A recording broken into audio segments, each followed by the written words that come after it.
Continuando a nossa visita ao Museu Tarsila do Amaral, estou com a monitora Regina Reis. Regina Reis. Tem o Instagram para acompanhar? Por enquanto não fez. Eu tenho Instagram, mas não está ativo.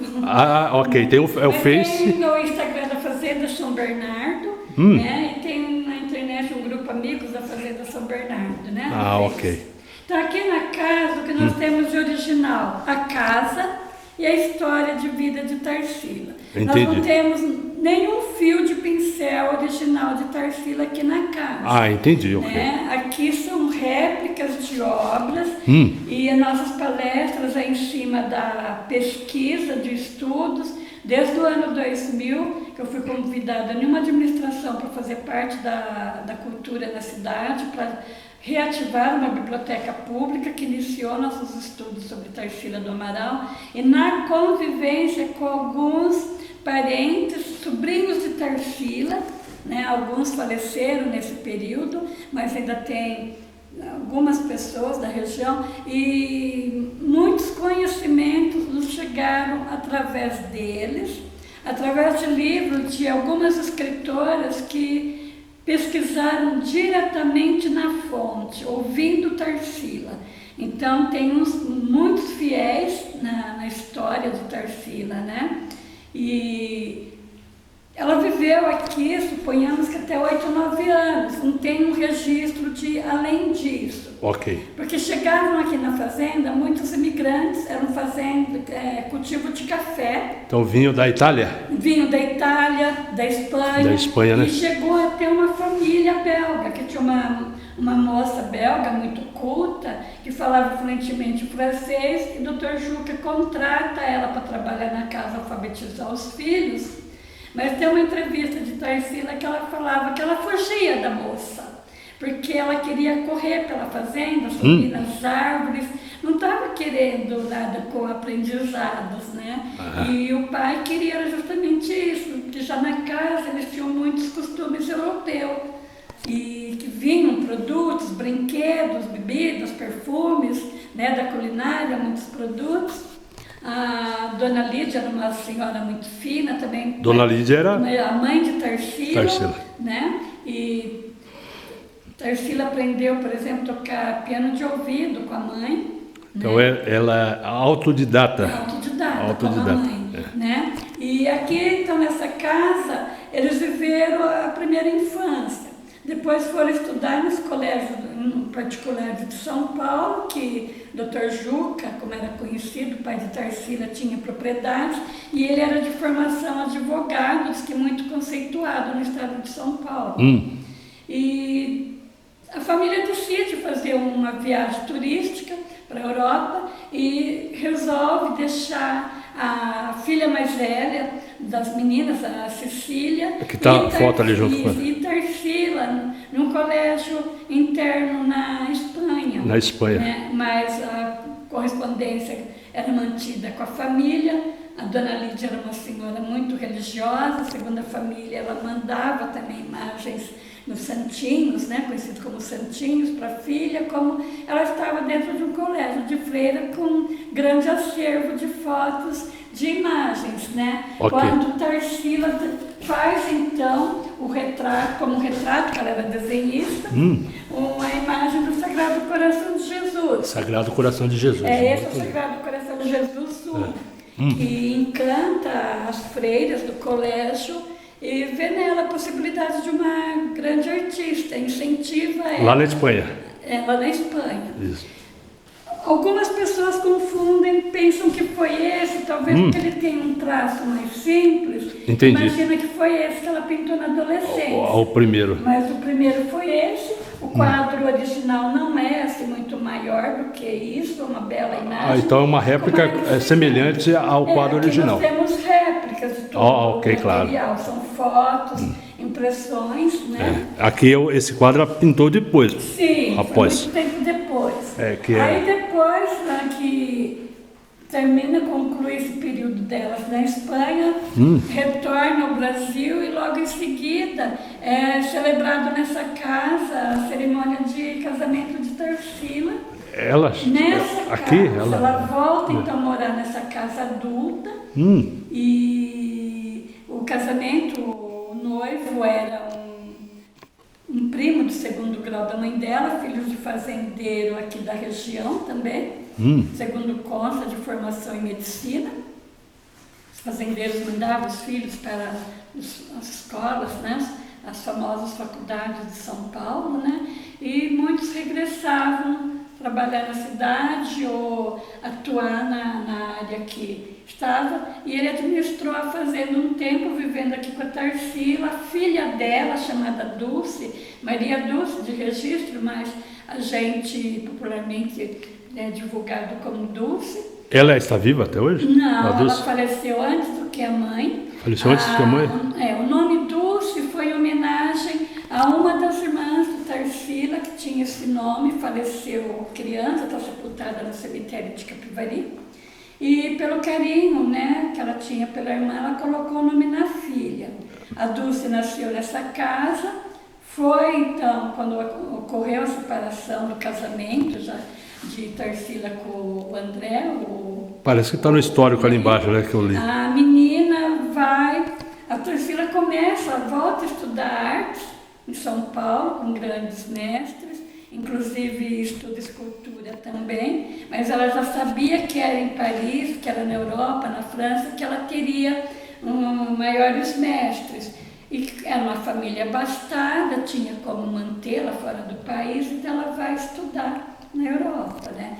Se estabelece em Paris, mas enquanto cursando ainda aqui no Brasil as aulas de pintura, ela conhece a Anita Malfatti por volta de 1917, já inicia uma grande amizade entre elas, e elas continuam mantendo correspondência. Aí dentro da história vem a Semana de Arte Moderna de 22. De 22, bastante. Só que Tarsila divulgada. não participou dessa Semana de fevereiro de 22. A gente antigamente na escola não éramos orientados muito, só vinha lá o nome do grupo, dos componentes. Dos componentes. Dos 5 e Semana de Arte de fevereiro, início de fevereiro de 22. Mas provas temos em algumas correspondências de Tarsila para a família desse período. Ela se encontrava em Paris e ela regressa ao Brasil na metade do ano, e então a Anita apresenta ela aos demais que estavam já pensando no movimento, e eles criam uma nova Semana de Arte em setembro de 1922, que essa foi no Palácio das Indústrias. Aí ela participou. Aí sim, ela As obras, organizar, ela foi atuante. Foi atuante. E daí definitivamente fica criado o grupo dos 5 com os nomes que são sempre citados na história. Ok. Tarsila do Amaral, Anita Malfatti, Oswaldo de Andrade, Mário de Andrade, que Oswaldo de Andrade, Mário de Andrade. Parentes, Eles não eram irmãos? Não, coincidência. Coincidência, Bom, eu não lembro. Renato Delpícia. Mas dentro da história, eles estavam envolvidos com grandes outros escritores. Monteiro Lobato teve um destaque dentro da Semana de Arte Moderna, porque foi um dos críticos, jornalistas críticos do evento, do acontecimento, e ele fez críticas severas às obras de Anita, né? E isso desestimulou um pouco ela, mas ela ainda conseguiu seguir carreira de certa forma. Anita é referenciada nessa casa em vários momentos, como aqui a gente trabalha todos eles, não simplesmente Tarsila, a gente trabalha os modernistas. Os modernistas, a arte contemporânea, né? Vai ter a foto deles também em exposição, as obras de Tarsila, algumas réplicas, algumas cópias a gente tem. A Caipirinha fica como obra de destaque, já pulando de 22 para 1923, Tarsila já tinha regressado a Paris, e ela, nas correspondências para a família, ela se refere ao trabalho que ela está fazendo e cita lembranças dizendo: quero ser na arte a Caipirinha de São Bernardo. Mais uma vez, ela nos dá essa informação do vínculo dela aqui com São Bernardo, a Fazenda São Bernardo, nesse casarão. Né?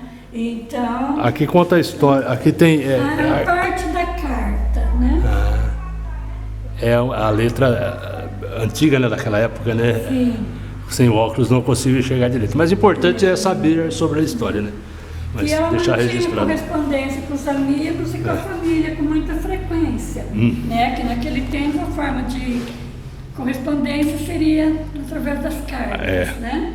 E daí ela continua, segue o decorrer dos anos estudando em Paris, mas com um grande destaque, uma brasileira influente fora da nossa terra. Lá ela tinha amigos brasileiros também, como importantes outros do meio do movimento de arte, além dos mestres, né? E promovia grandes reuniões, almoços, jantares. Depois, um que é muito citado dentro da história foi um evento com participação de Santos Dumont, quando ela usou um vestido, tipo um casacão, de cor vermelha, que o nome da obra é Manto Rouge, né? Manto Rouge? Manto Rouge, tem foto ali, década por volta de 2000, foi lançado um perfume com esse nome. Manto Rouge. Manto Rouge. É um nome francesado, né? Francesado, com a imagem da obra dela, né? Do autorretrato, que ela se retratou com o vestido. Então foi usado na embalagem. Então teve um realce muito grande na história. Ela continua durante todo o período pintando. Uma obra que ela pinta também, que ficou destaque com ligação com essa casa, segundo ela, dentro do período do movimento cubista, que vê no fundo da tela, né? Figuras movimento cubista, né?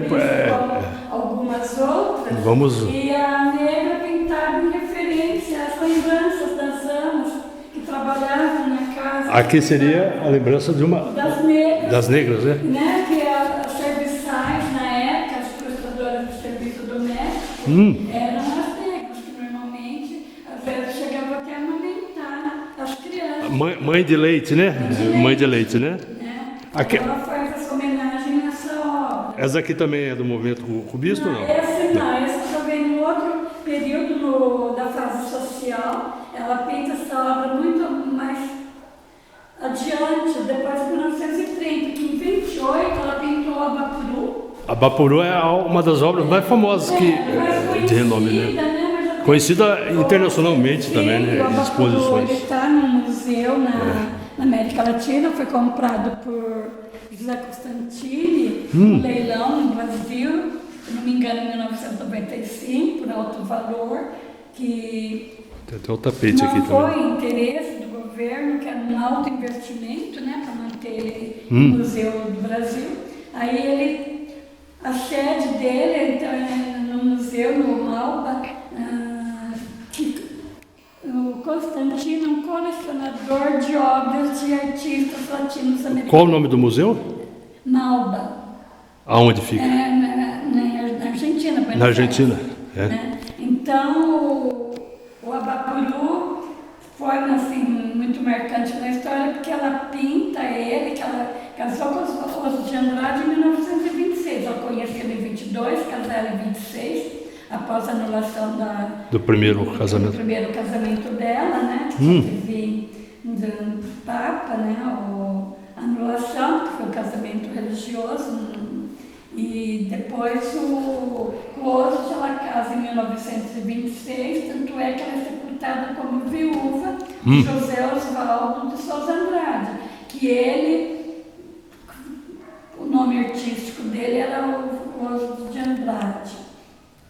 Esse quadro pertenceu a ele durante uma certa época. Aí, quando eles se separaram, Tarsila deu um outro quadro no lugar desse, que foi um rompimento devido à infidelidade, tudo que ele abandonou ela, né? Dentro da história, entrou Pagu, que era jornalista, mais jovens do que eles. Ela tem o museu dela em Santos, né? Entendi. Era daquela região. Eu lembro, a obra, ela também pintava? Escritora. ela também, jornalista. ela não fazia pintura, Acredito não. que não. Ah, ok. E daí ele vai viver com ela, abandona a Tarsila e vai viver com ela, né? Então, quando é recolhido, a Tarsila entrega os bens dele, a obra não vai junto, fica no acervo dela. Ela dá uma obra de um outro autor, segundo consta de valor para a época, até superior ao valor da época. Que Tarsila não viveu esses altos valores milionários de obra dela. Entendi. Ela não chegou a colher os louros da fama, como se diz, né? Artistas, normalmente, é após o falecimento, que vem Muitos, né? reconhecimento. Acho que até Picasso, né? Salvo engano. Na história, Muitos, tem outros, né? Aí tem são, muitos. posteriormente são herdeiros ou os proprietários das obras que adquiriram no decorrer, através dela, ou em leilões, ou em acervos através de outros marchands, aí que vai viver, colher os louros dos valores das obras. Mas ela se torna uma obra muito importante na história de vida dela, destaque, que passou a representar o Brasil no mundo artístico quando vai para o museu no estrangeiro, né? E nas escolas era a imagem mais utilizada. Então, as crianças chegam aqui já falando no Abapuru. E na época, O que significa a palavra? quando ela presenteou outros, já ficaram assim, assustados, de certa forma. Ele convida os amigos para pesquisarem o significado no dicionário da linguagem tupi-guarani, enquanto significava Abapuru como o homem que come carne humana, como Carne canibal. humana. Tipo um canibal. Estava vivendo naquela época já o início do movimento antropofágico dentro da arte e da literatura. Ah, entendi. Né? E depois ela faz uma soma da obra, o Abapuru com a Negra. Com a Negra. Então, que ela criou o quadro Antropofagia, não tenho foto dele. Antropofagia. O quadro está no museu, na Pinacoteca em São Paulo. Lá tem algumas obras originais. Pinacoteca de São Paulo. Chegando lá, as salas têm um mapa de onde estão as obras dela, se encontram lá na Pinacoteca em São Paulo. No Museu de Campo dos Jordões, no Palácio do Governo, também tem algumas obras de Tarsila. Alguns outros museus em São Paulo, como os museus do mundo, tem obras dela, né? Aí a gente tem um pouco das fotos, dos autorretratos, dos desenhos. Também são autorretratos copiados, né? Não são. Ela se desenhava, né? Então, aqui todas são fotos da Tarsila. São ela, em várias fases da vida. O traço mais forte é a maquiagem, os brincos grandes que ela gostava. Olha que lindos, muito bem retratados, né? São fiéis, né? E vai até os últimos períodos de vida dela. Seria retratos, aquelas pinturas a óleo ou não? Não sei. Sim. Ela faleceu em... E aqui? Aí ela, já nos últimos anos de vida, ela morreu cadeirante. Qual a idade dela que ela faleceu? Ela morreu com 86 anos. Ela viveu idade muito. Cronológica. Em documento vai constar com 78 anos, porque quando ela se registrou, ela no cartório disse que ela tinha nascido 1º de setembro de 1894.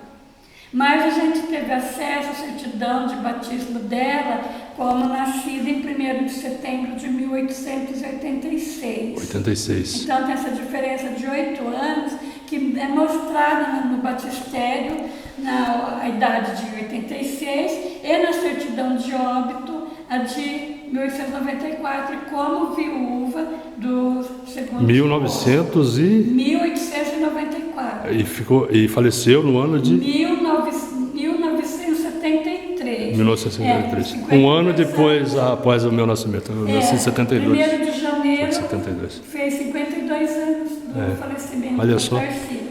Ela está sepultada no cemitério da Consolação em São Paulo. Em São Paulo, velho. Ela morreu tetraplégica, que nos anos 65 ela fez uma cirurgia, que alguns mencionam como erro médico, mas a medicina não era evoluída como é hoje. E ela, infelizmente, no teve sucesso na cirurgia e ficou tetraplégica. Ela continuou pintando depois? Continuou até os últimos dias de vida, teve telas iniciadas por ela. Muitas vezes ela fez quadros semelhantes ao que ela já tinha feito, às vezes por encomenda, às vezes. Então, no acervo da família tem algumas telas iniciadas que ela não concluiu. Inclusive, gostaria de deixar registrado que ela, inclusive, doava muitas obras dela para a obra espírita de Chico Xavier. Mas antes ela doou muito primeiro para um padre na região de Itupeva, que ela tinha Também. grande afinidade. Ela pintou, inclusive, a figura do Padre Bento. Tem ela lá na Pinacoteca em São Paulo, esse quadro. E no período da morte da filha e com a primeira perda da neta, que morreu criança, que ela só teve uma neta, né, Dulce só teve uma filha, a menina morreu afogada num período de férias no Rio de Janeiro, foi tentar salvar uma amiguinha. Qual que era o nome dela mesmo? Beatriz. Beatriz. E depois a Dulce morreu 1 ano após a mãe estar na cadeirante. Cadeirante. Né? Ela tinha diabetes, teve uma crise e veio a óbito. Então a Tarsila era cuidada por uma cuidadora, amiga, enfermeira, era tudo ao lado de Tarsila, chamada Anete, que foi até o final da vida com Tarsila, né?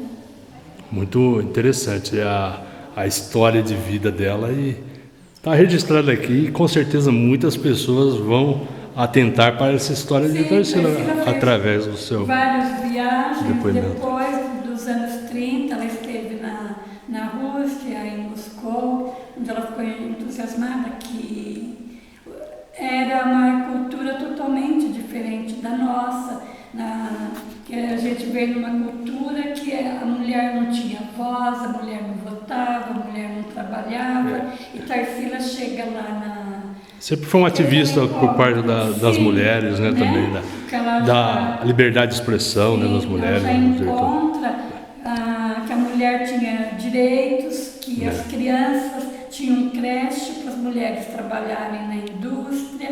Isso ela mandou em cartas para a mãe dela, contando. Lá ela pintou alguns quadros e vendeu lá, que o próprio governo da Rússia comprou a obra dela, que tem museu lá. E a obra Operário, que está relacionada a esse período, que a gente fala período social, né? Ela era uma social-democrata, né? Uma pessoa voltada para o humanismo, para a humanidade, então, para os oprimidos do sistema. Ela teve um relacionamento com um médico psiquiatra chamado Osório César, e ele era do movimento, né? E essa viagem, esse relacionamento, o acompanhamento dele dentro desse período levou ela também a consequências, né, que numa época de perseguições políticas, tudo isso. Aí Tarsila esteve presa por um período de Na época da ditadura? Ou na época de Getúlio, da ditadura nessa época getulina? que ela viajou. Eu não sei precisar quem era o governo da Porque época. teve uma ditadura de Getúlio Vargas e depois a ditadura foi na década de 30. então acho que era a ditadura de Vargas, né? Depois que ele se tornou. Eu não pesquisei, eu tenho uma dificuldade assim de datas da administração Eu também. de cada governo. É difícil guardar assim, né? Mas eu acho que muitas informações, né?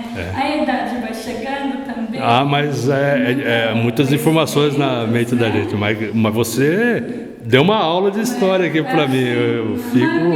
Eu fico honrado de você ter trazido todas essas informações a ali. gente foi muitos estudos, eu trabalhei em biblioteca, tive formação em auxiliar técnica de biblioteca e sempre fui apaixonada por biografias. Né? Eu me lembrava que com 12 anos de idade eu ouvi o nome de Tarsila do Amaral brevemente citado no movimento modernista. E depois, com 40 e tantos anos, que eu venho de encontro, né? Já pensou? Então, há mais de 20 anos, então, foi no ano 2000 que eu fui convidada pela administração a trabalhar na área da cultura, que até então eu estava na área da educação. Você é capivariano, não? Não, eu sou goiabense, fica na região de Lins, região noroeste do estado do interior de São Paulo, né?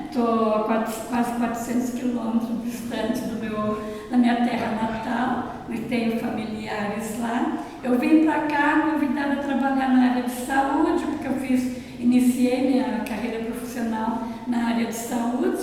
Naquele tempo a gente começava a trabalhar com 12 anos de idade, muitas vezes nas cozinhas ou nas faxinas das famílias que tinham mais poder. Eu venho de uma família pobre, que então para a gente estudar, a gente também começava a trabalhar cedo para ajudar nossos pais, para a gente poder dar continuidade.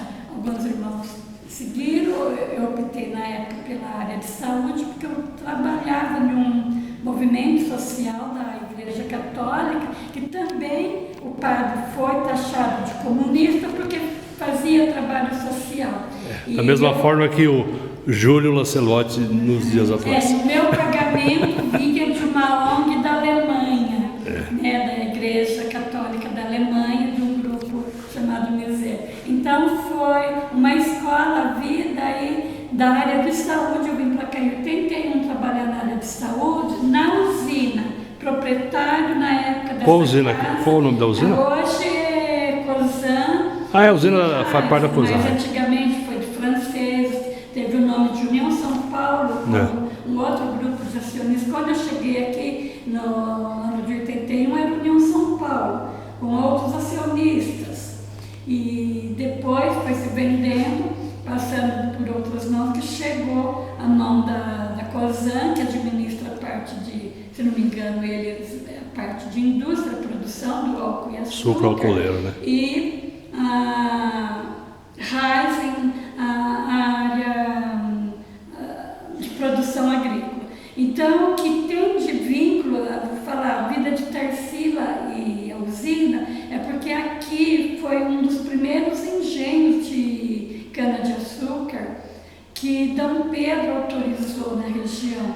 Aqui em Porto Feliz, então na Fazenda Capuava, foi construído um engenho de açúcar, e em Rafar não era Rafar, era ainda bairro, uma vila em formação, que não era cidade, reconhecida cidade. Nós temos 65 anos de emancipação política, enquanto que a usina foi fundada paralela ao nascimento de Tarsila, por volta de 1887, 88, que o engenho foi colocado em funcionamento.